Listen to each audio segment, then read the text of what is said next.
একদিন ট্রেনে সফর করছিলাম, একটি খুব সুন্দরী বইয়ের পাশে তার এক হাবাগোবা স্বামী বসে আছে।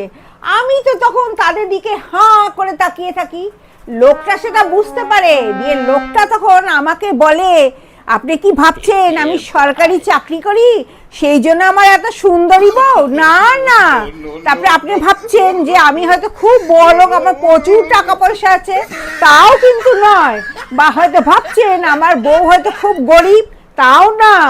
আপনি হয়তো ভাবছেন যে আমার বউ ডিভোর্সি, তাও কিন্তু নয়। তখন আমি বললাম, আপনি কোন কোম্পানির ধূপ ঠাকুরকে দেখাতেন?